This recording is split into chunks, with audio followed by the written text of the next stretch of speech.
हाँ, तो आप देखें एक न्यूमेरिकल हमें दिया गया है, उस न्यूमेरिकल में दो चार्ज पहले से बताए गए हैं। फर्स्ट चार्ज आपका है, फर्स्ट चार्ज को किससे बताएंगे, Q1 से। फर्स्ट चार्ज है आपका +2 कूलम, +2 C4 कूलम। अगर आप लोग अभी नहीं समझते हैं, स्टार्टिंग है तो पूरा लिख देते हैं। और दूसरा चार्ज है आपका Q2 इज इक्वल टू आपका -2 कूलम। ये दो चार्ज दिए गए हैं। दोनों चार्ज एक दूसरे से कितनी डिस्टेंस पर रखे हैं, तो आप देखेंगे दोनों चार्ज के बीच की डिस्टेंस हमें दी गई है। डिस्टेंस को R से बताएंगे मीटर। क्वेश्चन में दोनों के बीच की सेपरेट डिस्टेंस है 3 मीटर। क्या पूछा गया है, इन दोनों चार्ज के बीच में लगने वाला फोर्स, कितना फोर्स एक्ट कर रहा है। फोर्स को F से बताते हैं, हमने लिख दिया फोर्स कैपिटल है। ये हमें फाइंड आउट करना है। तो सबसे पहली बात तो कि कैसे फाइंड आउट करें, तो जैसे ही आपको क्वेश्चन में दो चार्ज दिए जाएं, जैसे दिए गए दो चार्ज, और दोनों चार्ज के बीच में लगने वाला फोर्स पूछा जाए, तो आप समझ लो कि इसमें कूलम्ब्स लॉ लगेगा। क्यों, क्योंकि कूलम्ब्स लॉ बनाया ही इसलिए गया है, पिछली क्लास में हम पढ़ चुके हैं कूलम्ब्स लॉ क्यों बनाया गया है, दो चार्ज के बीच में लगने वाले फोर्स को फाइंड आउट करने के लिए, चाहे वो फोर्स अट्रैक्शन प्रॉपर्टी का हो चाहे रिपल्सन प्रॉपर्टी का हो, है ना। तो आप यहाँ देखेंगे कि दो चार्ज के बीच में लगने वाला फोर्स हमसे पूछा जा रहा है, तो हम फॉर्मूला कौन सा लगाएंगे, कूलम्ब्स लॉ का। क्या होता है formula, F is equal to, दो फॉर्मूले होते हैं लेकिन हम कौन सा वाला फॉर्मूला लगाएंगे कूलम्ब्स लॉ का, न्यूमेरिकल वाला, 9 × 10⁹ Q1 × Q2 अपॉन R। ये फॉर्मूला हम कूलम्ब्स लॉ का लगाएंगे, और लगाने के बाद क्या करेंगे, इसमें वैल्यू पुट करेंगे। तो F is equal to 9 × 10⁹ Q1 की वैल्यू कितनी है, +2, इंटू Q2 की वैल्यू कितनी है, -2, अपॉन R की वैल्यू कितनी है, 3। R पे स्क्वायर लगाए तो 3 का स्क्वायर। सही है। अब क्या हो जाएगा बेटा, F इज इक्वल टू 9 × 10⁹ +2 और -2 का मल्टीप्लाई करेंगे तो छोटा सा बच्चा बता देगा कि -4 आएगा। +2 और -2 का मल्टीप्लाई करेंगे तो छोटा सा बच्चा बता देगा -4 आएगा। और 3 का स्क्वायर कितना होता है, 9, है ना। यहाँ कोई साइन नहीं है तो यहाँ क्या साइन आएगा, इंटू माना जाएगा यहाँ पे। अब क्या होगा, अपॉन में 9, उधर इंटू में 9, 9 से 9 कैंसिल आउट हो जाएगा। तो क्या आंसर बचेगा, ऊपर क्या बचा, -4, और कौन बचा, 10⁹ बाहर इसकी यूनिट क्या लिखेंगे, फोर्स है, फोर्स की यूनिट क्या होती है, न्यूटन। तो ये आपका आंसर कंप्लीट हो गया कि दोनों चार्ज के बीच में जो फोर्स लग रहा है वो -4 × 10⁹ न्यूटन का लग रहा है। कभी ये पूछ ले कि जो फोर्स है उसका नेचर क्या होगा, अट्रैक्शन फोर्स लग रहा है या रिपल्सन, तो आप सामने देखेंगे कि एक चार्ज पॉजिटिव है और एक चार्ज नेगेटिव है, तो कौन सा फोर्स लग रहा होगा, अट्रैक्शन फोर्स लग रहा होगा। क्यों, क्योंकि अनलाइक चार्जेस है इसलिए, तो यहाँ फोर्स का नेचर होगा अट्रैक्शन। ये आपका आंसर कंप्लीट हो गया। बहुत सिंपल आंसर है, आप आसानी से इसे नोट कर सकते हैं। अब सब बच्चे अगला न्यूमेरिकल लिखें जिसको आप लोग हमें करके दिखाएंगे। लिखना, two charges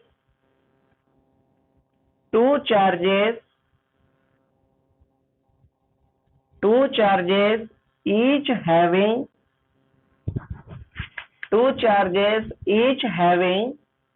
1 coulomb, two charges each having 1 coulomb of charge, two charges each having 1 coulomb of charge is separated by a distance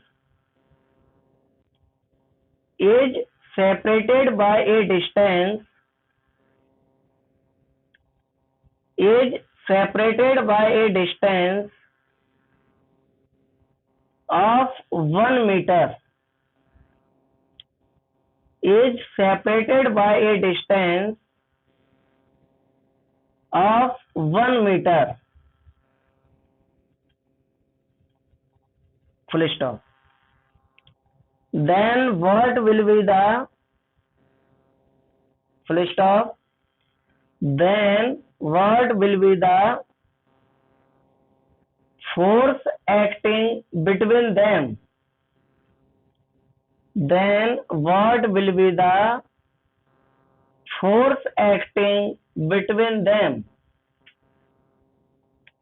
ये आपका क्वेश्चन है, इसे आप लोग जल्दी से सॉल्व करके दिखाएं।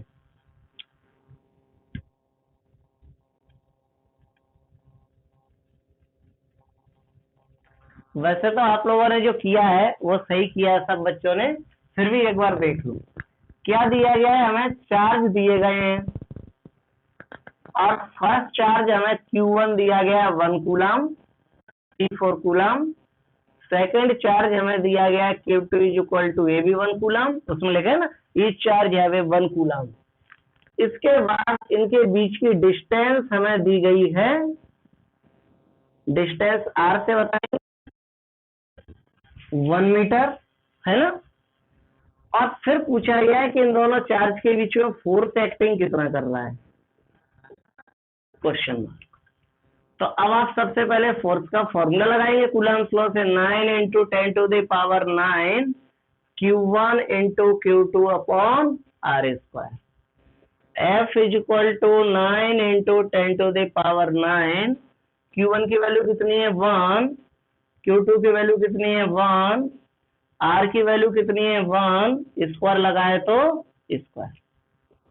F is equal to 9 into 10 to the power 9, 1 into 1 1, 1 का स्क्वायर 1, वाह क्या बात है, 1 से 1 cancel out.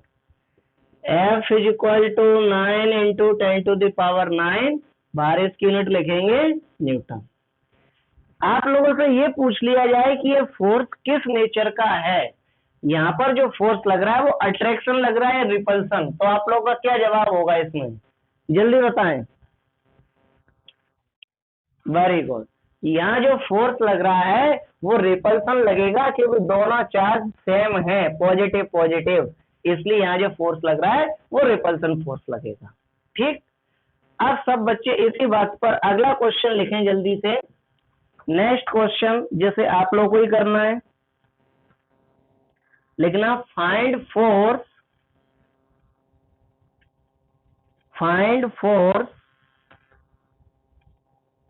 between two small charges, find force between two small charges +3 microcoulomb and -3 microcoulomb. आता है ना माइक्रोकूलम लिखना, एक क्वेश्चन निकल चुका है इससे पहले अपना माइक्रोकूलम में, +3 microcoulomb and -3 microcoulomb.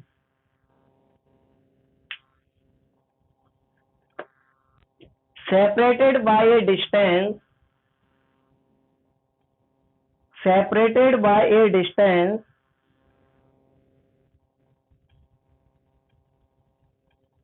separated by a distance 9 centimeter, separated by a distance 9 centimeter।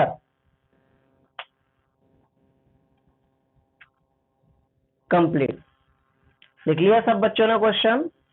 Find force between two small charges +3 microcoulomb and -3 microcoulomb separated by A distance 9 centimetre. जल्दी करके दिखाएं सब बच्चे, कौन पहले कर सकता है इस वाले क्वेश्चन का answer.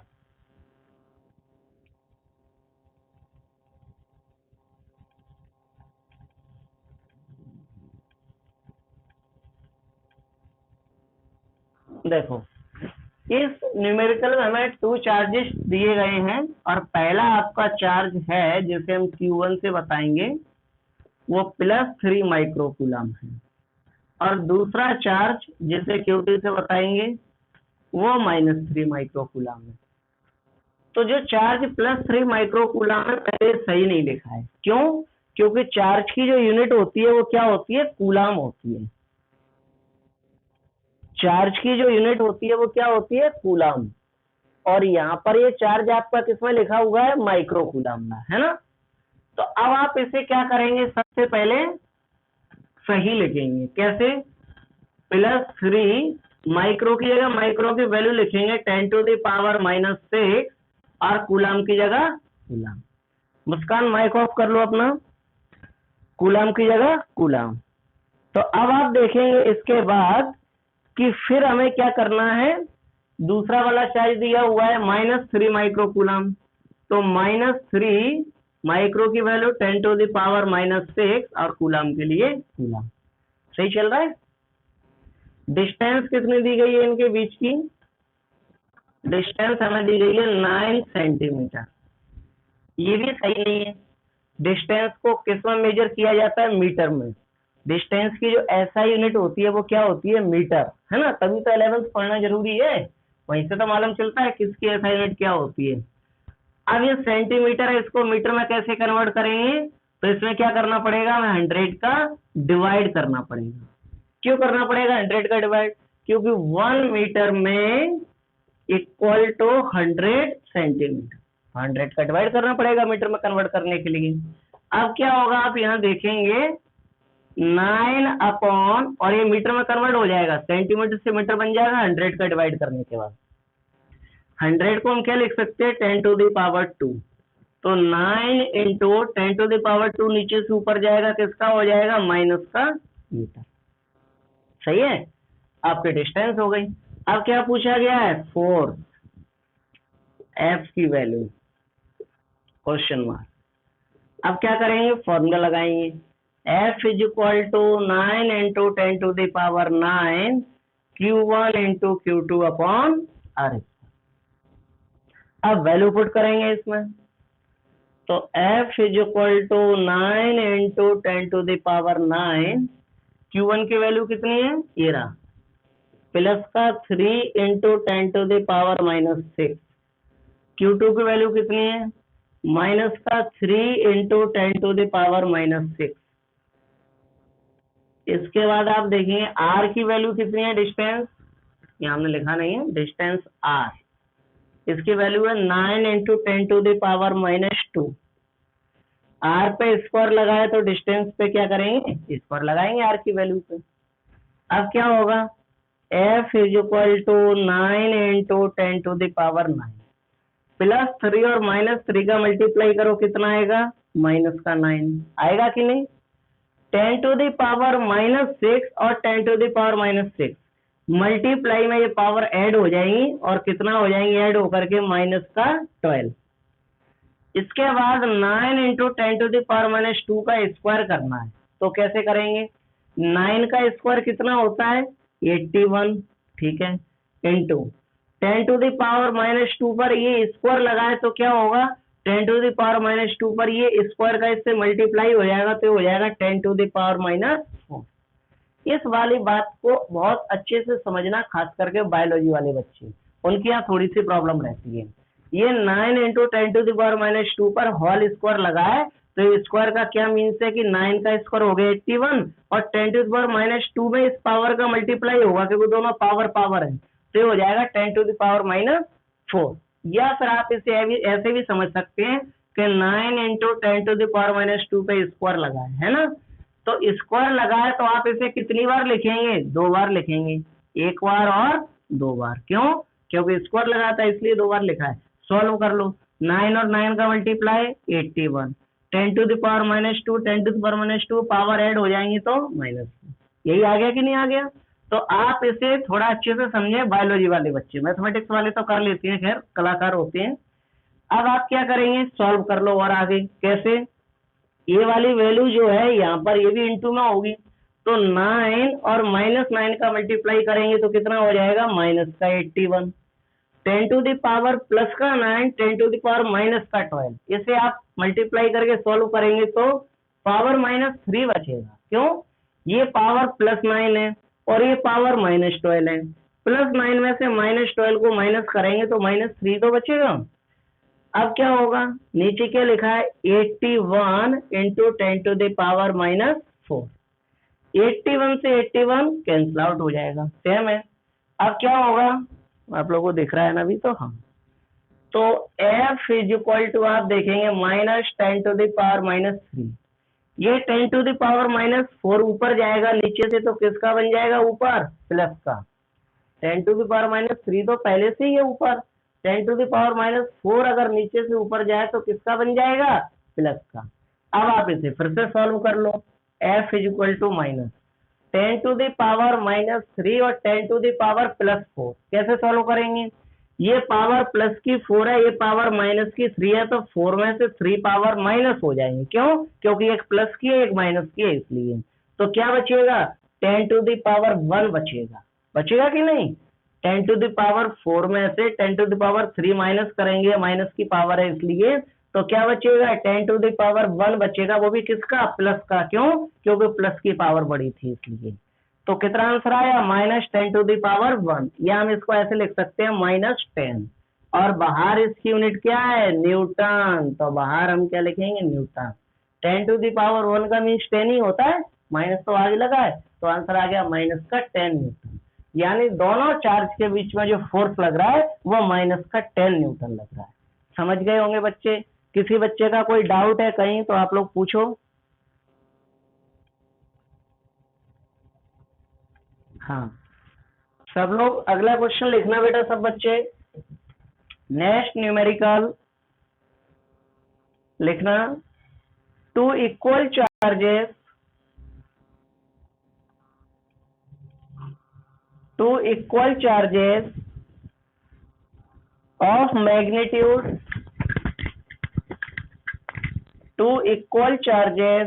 of magnitude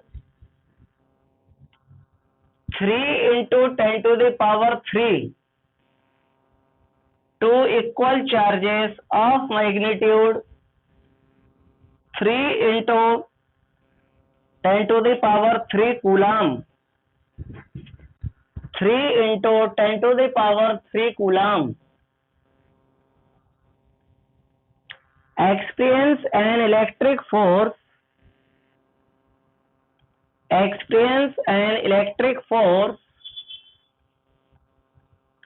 of 9 into 10⁻9 Newton. Experience an electric force of 9 into 10⁻9 Newton. 9 into 10⁻9 Newton. Full stop. So find out the distance between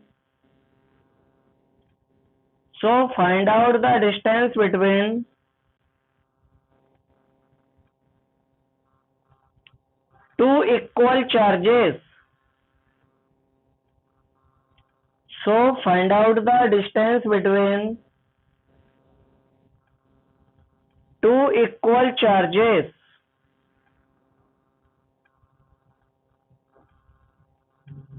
So find out the distance between two equal charges. करके देखा है सब बच्चे? हाँ, अब देखें आप लोग। तो इस क्वेश्चन के लिए हमें क्या करना पड़ेगा? क्वेश्चन थोड़ा सा अलग तरीके से दिया गया है इस बार। हर क्वेश्चन में कुछ नया सीखने को मिल रहा है। दो चार्ज दिए गए हैं आपको, और उसमें चार्ज क्वेश्चन में आपको एक ही शो किया गया है। क्या लिखा है? चार्ज की वैल्यू आप देखेंगे उसमें 3 into 10⁻9 चार्ज की वैल्यू, हाँ सॉरी 3 into 10⁻3 कूलम। लेकिन क्वेश्चन में ये बोला गया इस वैल्यू के टू इक्वल चार्जेस हैं। आप अच्छे से देखें, क्वेश्चन में लिखा है इस वैल्यू के टू इक्वल चार्जेस हैं, और जब ये इक्वल चार्जेस हैं तो फर्स्ट वाला चार्ज भी ये है और सेकंड वाला चार्ज की जो वैल्यू यही होगी, क्योंकि क्वेश्चन में दिया गया है कि दोनों चार्ज की जो वैल्यू है वो कैसी है? इक्वल है। तो Q1 की वैल्यू भी यही और Q2 की वैल्यू भी यही। और क्वेश्चन में ये भी बताया गया है कि दोनों चार्ज के बीच में जो फोर्स लग रहा है वो है 9 into 10⁻9 न्यूटन। ये भी क्वेश्चन में आपको दिया गया है, साफ साफ लिखा है, आप उसे पढ़ के देखेंगे तो क्या लिखा है उसमें? लिखा है an electrostatic force of 9 into 10 to the power 9 experience an electrostatic force 9 into 10 to the power 9 newton. इतना फोर्स हमें दिया गया है। पूछा क्या गया है? डिस्टेंस हमसे पूछी गई है। डिस्टेंस मतलब आर की वैल्यू, क्वेश्चन मार्क साफ साफ लिखा है। दोनों चार्ज के बीच की डिस्टेंस क्या होगी वो हमें बताना है। तो फॉर्मूला तो यही लगाएंगे फोर्स वाला, कूलम वाला, 9 into 10 to the power 9 Q1 into Q2 upon R square. इसमें वैल्यू पुट करेंगे 9 into 10 to the power 9, Q1 की वैल्यू कितनी है 3 into 10 to the power 3, Q2 की वैल्यू कितनी है 3 into 10 to the power 3, same value है। R की वैल्यू वो तो हमें फाइंड आउट करना है, तो R को R लिखा रहने दो, स्क्वायर है तो स्क्वायर लगा रहने दो। सही बात है कि नहीं? अब क्या होगा, अब आप यहां देखेंगे F is equal to 9 into 10 to the power 9, 3 और 3 का मल्टीप्लाई करेंगे तो 9, 10 to the power 3 और 10 to the power 3 का मल्टीप्लाई होगा तो 10 to the power 6।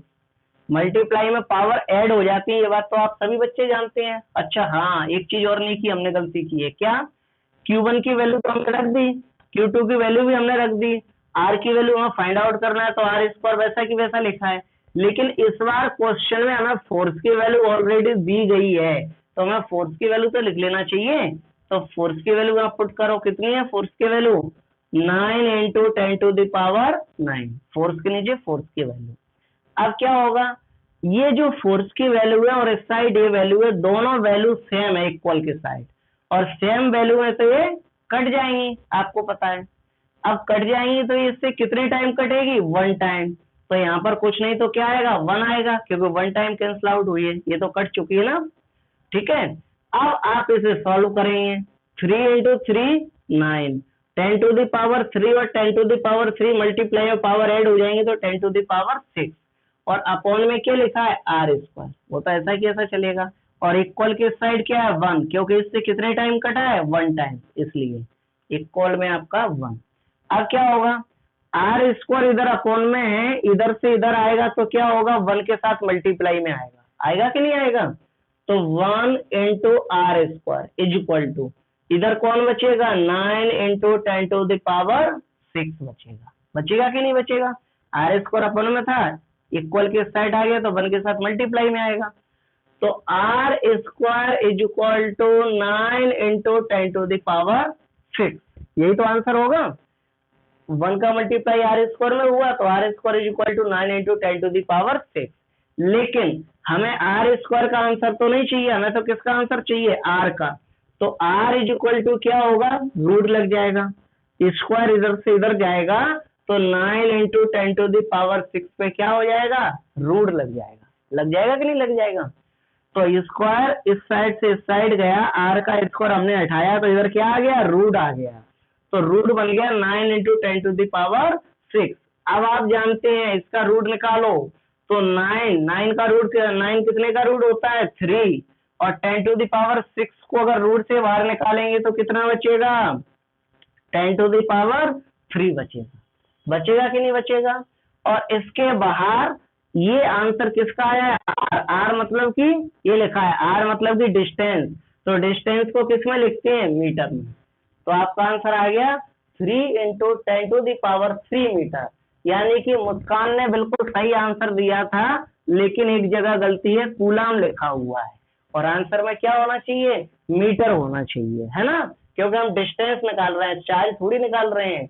तो यहाँ पर आपका मीटर होना चाहिए। अगर ऐसी गलती आप बोर्ड एग्जाम में करके आते हो, अगर आपने पूरा आंसर सपोज दैट सही किया और यहाँ कूलाम लिख दिया, तो आपका 1 मार्क्स पक्का कटेगा, ये कंप्लीट है पूरी तरह से। हाँ, कुछ बच्चों को यहाँ प्रॉब्लम हो सकती है शायद कि सर ये रूट से बाहर निकाला तो 3 into 10 to the power 3 कैसे बचा, खास करके शायद बायो वाले बच्चों को, तो उनके लिए हम यहाँ अलग से बता देते हैं थोड़ा सा। बायो वाले बच्चे ध्यान से देखें जिनको ये वाला स्टेप समझ में नहीं आया हो, कि रूट में R की वैल्यू है रूट में 9 into 10 to the power 6, इसको हमने कैसे सॉल्व कर लिया कि ये आंसर आ गया। तो देखें इधर R is equal to 9 into 10 to the power 6, आपको रूट से नफरत है, ठीक है, कोई दिक्कत नहीं, आप पावर तो लगा सकते हैं। रूट की जगह क्या होती है पावर? 1/2। रूट की जगह अगर पावर लगाना चाहे तो क्या पावर होती है? 1/2। अब आपको पता है कि 9 को रूट से बाहर निकालेंगे, मतलब कि 1/2 पावर से बाहर निकालेंगे तो कितना बचेगा? 3। ये तो आपको पता ही है कि अगर 9 रूट से बाहर आएगा या 1/2 पावर से बाहर आएगा तो कितना आएगा? 3। दिक्कत कहाँ हो रही है भाई वाले बच्चों को कि 10⁻6 का 10⁻3 कैसे बन गया? तो ये जो 10⁻6 है, अगर आप इस पे 1/2 पावर लगाएंगे, ऐसे जो 1/2 है, तो जो अपॉन में 2 है उससे 6 को कैंसिल आउट करेंगे तो कितना बचेगा? 3 बचेगा। बचेगा कि नहीं? तो आंसर क्या आ जाएगा? 3 × 10⁻3।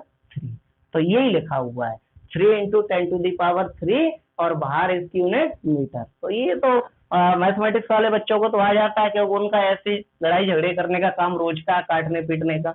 बायो वालों को थोड़ा इसमें डर लगता है, इसलिए हमने आप लोगों को अलग से करके दिखा दिया। ठीक, अब आप लोग जल्दी से इसे नोट करें और कहीं कोई चीज समझ में नहीं आई हो तो आप लोग पूछ सकते हैं।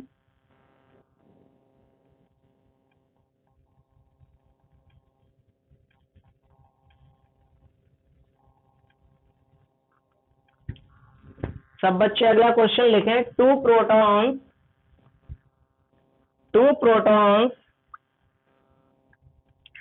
Is separated by distance two protons is separated by distance 8 centimeter. Two protons is separated by distance 8 centimeter.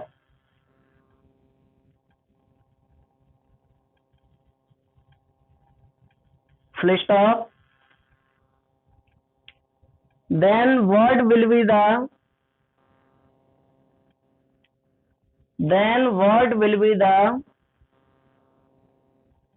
force acting between them? Then what will be the force acting between them?